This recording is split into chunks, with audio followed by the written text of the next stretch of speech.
So, having been to Cuba several times before, I've always had the feeling that there was much more than meets the eye, but I'd never really had the exposure to entrepreneurs and other prominent figures to really see what was going on behind the scenes.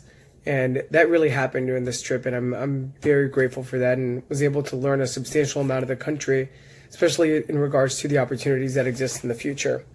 As far as my group's topic goes, actually met an individual that worked for the Cuban state-owned cigar company, Habanos, and he told me that after serving 19 years with that state-owned company, he retired and went to work for Imperial Tobacco, which is the international JV with that British brand that sells Cuban cigars all across the world.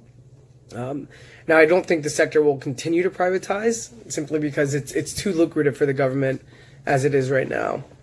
I have to say, as the TA for the group, it was probably the most profound leadership experience I've had during my time at CBS.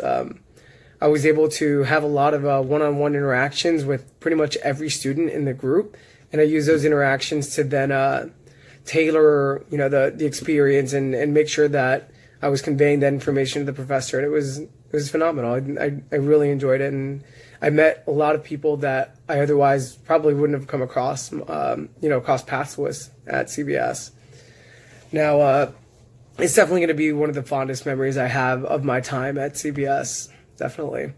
And I'll leave you with a poem that I wrote as I was waiting to board the flight out of Havana. Here it is. Amongst the ruins of communism, the spirit of young Cubans is rising like a flower out of a crack in the concrete. Broken street-side facades hide innovative, spectacular restaurants led by people refusing to surrender their desire to better their circumstances. 50s-era cars hobble along, propelled forward as if only by the sheer will of the driver. And still, people dance in the streets to the music of nightclubs they can't afford with a cheap bottle of rum surrounded by their friends. Again, it's been an absolute pleasure, and hope you enjoy this video for my group.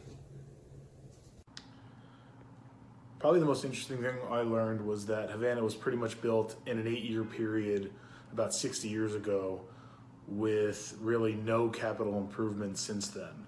And so, as the discussion with the urban planner highlighted, I think it's going to be important during any kind of economic expansion or opening up to the world that the urban center is upgraded, but not necessarily turned into Disneyland by kind of outside interests.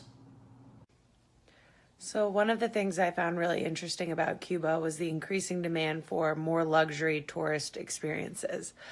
These are currently being serviced by the Airbnb model, which we visited, and also foreign hotels.